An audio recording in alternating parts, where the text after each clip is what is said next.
vais vous parler des cycles courts et des cycles longs en astrologie et vous mettre l'accent sur un point qui a peut-être échappé à certains chercheurs. Problème de méthode, de méthodologie. Quand vous avez l'impression d'avoir mis en évidence un cycle long, par exemple d'une trentaine d'années ou plus, il faut vous demander si il n'y a pas un cycle court derrière tout cela. Parce que le cycle court peut donner l'illusion d'un cycle long. Je ne sais pas si vous voyez ce que je veux dire. Imaginons quelque chose qui revient toutes les semaines. Une personne fait une recherche pour montrer que tel phénomène revient tous les mois. Très bien. Mais est-ce qu'il a vérifié que le phénomène qui revient tous les mois, en réalité, c'est un phénomène qui revient toutes les semaines?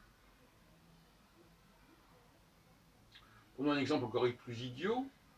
Quelqu'un remarque que tous les dimanches, qu'un dimanche par mois, les gens font telle et telle chose.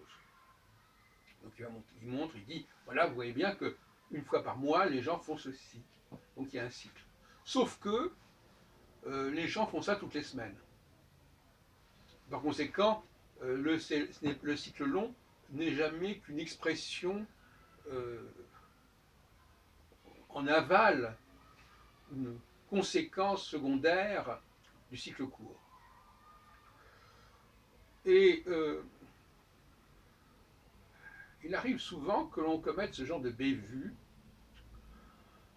et que l'on valide un cycle long alors qu'il s'agit en réalité d'un cycle court. Et que ce qu'on met sur le compte d'une planète lente ou d'une configuration qui se produit à un certain intervalle assez long, en réalité, cela dépend d'une autre planète ou d'une autre configuration qui se produit beaucoup plus fréquemment. Voilà le genre d'illusions qui peuvent nous compromettre et hypothéquer nos recherches. Avant par conséquent d'affirmer que tel cycle long existe réellement, il faudrait vérifier. Parce que si ce n'est pas le cycle long qui est la cause de l'événement en question, c'est donc que votre configuration longue, elle n'est pas pertinente, elle n'est pas démontrée, et que c'est une autre configuration qui, elle, rend compte du phénomène.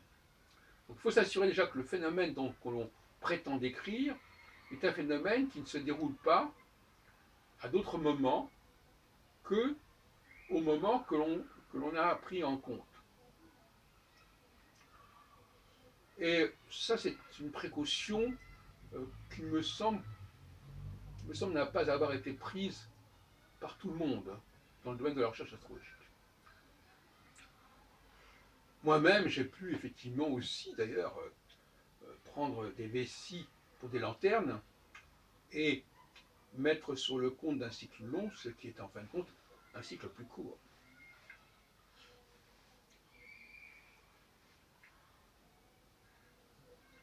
Par conséquent, l'astrologue devra toujours se demander, en dehors de l'astrologie d'ailleurs, si le phénomène qu'il prétend étudier est un phénomène qui ne se produit qu'à ces intervalles qu'il met en relation avec telle et telle configuration astrale. Si le type d'événement en question se produit plus fréquemment, cela invalide la thèse de ce cycle en question, qui ne serait en fin de compte pas la véritable cause. Prenons le cas, par exemple, des travaux d'André Barbeau sur Saturne-Neptune. Avant d'affirmer que c'est Saturne-Neptune qui a causé, ou qui est en rapport, en correspondance avec la chute du mur de Berlin, par exemple, il faudrait s'assurer qu'il n'y a pas d'événement comparable se produisant à des fréquences plus brèves. Bien évidemment, je crois que tout le monde a compris, il ne s'agit pas de montrer que tous les temps et temps, il y a la chute du mur de Berlin. Là, je crois que tout le monde n'est pas à ce point-là demeuré, mais des événements du même ordre. C'est là aussi que le problème se pose et que le bas blesse chez beaucoup d'astrologues, qui auraient tendance à isoler les événements en ne voyant pas en quoi ces événements sont du même ordre que d'autres événements. Alors ça aussi, c'est ce qui vient souvent conforter quelque part le cycle long, c'est que l'on se persuade que les événements en question sont d'une grande rareté. Évidemment, on peut toujours, et ça c'est un art que beaucoup d'astrologues ont énormément développé, on peut toujours vous démontrer que tel événement est bien plus extraordinaire qu'on le croyait, que telle personnalité est bien plus spéciale qu'on le croyait. Ça, on peut toujours s'amuser à ce genre d'exercice de rhétorique qui consiste à dire que tel événement n'est pas du même ordre que tel autre événement, que telle série d'événements. Alors évidemment, en faisant cela, en enclavant un cas particulier, en le rendant incomparable, irréductible à d'autres cas, on peut évidemment verrouiller la prévision que l'on fait en disant, mais moi, attention, j'ai prévu quelque chose de très particulier, un événement très spécial, qui ne s'explique que par cette configuration. Évidemment, on peut jouer à ce petit jeu, c'est évident. Mais si on est un peu plus sérieux, eh bien, on reconnaîtra que l'événement en question appartient à une certaine catégorie d'événements, qui peuvent évidemment prendre des formes diverses selon les époques et selon les lieux. Et à ce moment-là, on devra se demander effectivement si l'événement auquel on s'est intéressé est si exceptionnel que cela. Et en bonne conscience et en bonne foi, on se rendra compte que ce n'est pas le cas. D'ailleurs, l'astrologie n'a pas vocation à étudier les exceptions. Elle a vocation à étudier ce qui est la règle, ce qui est la loi, ce qui revient.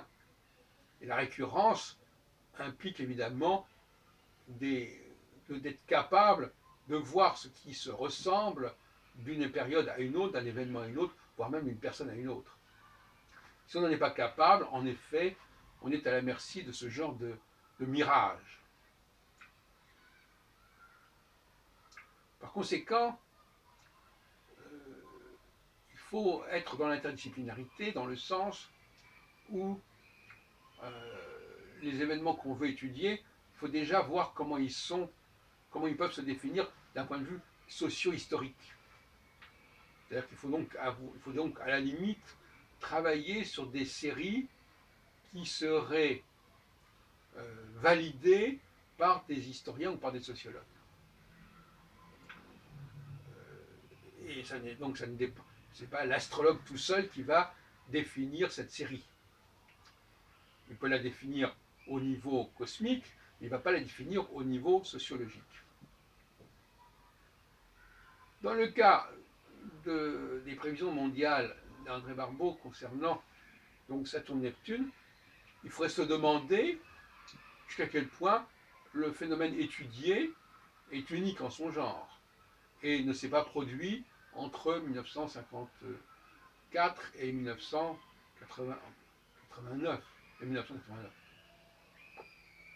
36 ans, 53-89.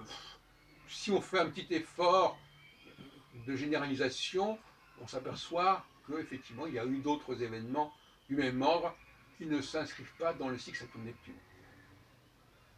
Concernant l'autre travail d'André Barbeau, concernant l'indice de concentration planétaire et les guerres mondiales, la guerre mondiale, est-ce que c'est une notion historiquement et sociologiquement fondée? On peut en douter. Que sur le moment, le public, les journaux accorde une importance particulière à un événement, ça n'en fait pas une référence scientifique. Et l'astrologue doit travailler sur des données au niveau des sciences sociales, au niveau psychologique, sociologique, des données qui soient validées en amont, en dehors même de toute considération astrologique. Et c'est après qu'il peut effectivement articuler les configurations astrologiques sur ces événements, à condition toutefois d'avoir une approche ouverte, c'est-à-dire de considérer toute forme, toute configuration astronomique quelle qu'elle soit, telle qu'elle ait pu être dans l'histoire de l'humanité, comme une possibilité. Il ne faut rien exclure quand on veut expliquer une série d'événements, il ne faut rien exclure sur le plan astronomique. À savoir les conjonctions, bien entendu, mais les conjonctions entre planètes, mais aussi les conjonctions entre planètes et étoiles fixes, et d'autres différents aspects qui pourraient éventuellement se produire. Ce qui permet effectivement de faire apparaître éventuellement des configurations auxquelles on ne pense pas, ou qui sont sorties de la tradition astrologique, et qu'il faudrait réintégrer, réinsérer. C'est aussi que Michel Vauquelin a travaillé quand il a pris les groupes professionnels. Il s'est demandé quel était l'élément commun à tous les gens qui appartenaient à ce même groupe, sans aucun préjugé, sans aucune idée préconçue. Hein. Bon, donc effectivement, il faut donc faire l'inventaire de tout ce qui existe sur le plan astronomique, tout ce qui peut être visualisé sur le plan astronomique, et à ce moment-là, on s'aperçoit ou pas qu'il y a un élément récurrent. S'il n'y a pas d'élément récurrent, c'est que éventuellement cette série n'est pas pertinente, pour une raison ou pour une autre, c'est-à-dire qu'on a mis en rapport des choses qui n'ont rien à voir, soit que l'on a oublié certains éléments astronomiques que l'on croyait complètement négligeables et improbables, ou alors, évidemment, que l'astrologie n'a rien à dire sur ce sujet. Ce serait un petit peu embêtant également. Alors je voudrais revenir encore, pour terminer, sur la question justement de l'improbable qui concerne les étoiles fixes royales, que la plupart des astrologues ne prennent même pas la peine d'inscrire dans le thème, même, surtout quand ils font des prévisions. À mon avis, c'est une erreur gravissime qui va hypothéquer considérablement leur travail. Parce que la relation entre planète et étoile, c'est une relation binaire par excellence, alors que la relation planète-planète, c'est une relation presque homosexuelle, si on peut dire. Bon, de la même façon qu'il est important d'opposer le peuple et l'élite, la femme et l'homme, l'étoile et la planète, des signifiants bien précis, bien différents, au lieu de ne faire des différences que de manière artificielle, en donnant des noms ou des prénoms, comme dans une fratrie où on veut distinguer les 4 ou 5 frères, en donnant des prénoms différents. C'est plus simple quand il y a un garçon et une fille. Là, on sait que le garçon, c'est le garçon, la fille, c'est la fille. Pas besoin de leur donner des noms pour les distinguer les uns des autres.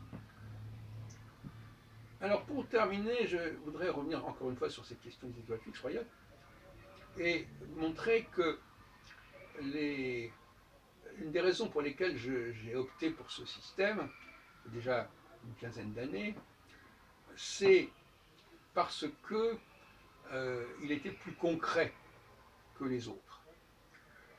Autrement dit, il vaut mieux parler d'une conjonction que d'un aspect, de manière générale. Parce qu'une conjonction entre une planète et une étoile, c'est quelque chose qui se voit. Un aspect, c'est plus abstrait. Et par conséquent, l'idée selon laquelle une planète, au cours de son cycle, pouvait rencontrer plusieurs étoiles, m'est venue à l'esprit. Et je me suis dit, tiens, mais c'est vrai, il y a les 4 étoiles fixes royales, c'est merveilleux, ça correspond presque en quelque sorte à une division en 4 et en 2, puisque... Et à ce sujet d'ailleurs, entre parenthèses, euh, imaginons par exemple que quelqu'un vous dise ah mais il y a la conjonction et l'opposition qui expliquent tel phénomène. Mais qu'est-ce qui nous prouve qu'il n'y a pas également le carré? Et à ce moment-là, c'est plus du tout la même chose. Donc il faut toujours s'interroger en se disant, oui, il y a cette configuration-là, mais est-ce que c'est vraiment cette configuration-là qui est importante? Ou est-ce que ce n'est pas une configuration plus fine, plus brève, qui rendrait compte d'un plus grand nombre d'événements? Mais à ce moment-là, ce ne seraient plus les mêmes planètes qui seraient en question. Selon la fréquence de l'événement, vous n'aurez pas les mêmes configurations astrales qui pourront servir à expliquer la séquence en question. Voilà, j'en reste là, je vous laisse tout cela à méditer.